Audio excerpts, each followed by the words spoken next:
Hi guys, welcome back to a new episode of Finance and Crypto Guide. Today in this video, I'm going to show you how you can change your name on your Nunchuk Wallet's account.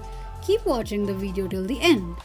To change your name on Nunchuk Wallet's account, firstly go ahead and launch open your Nunchuk Wallet application.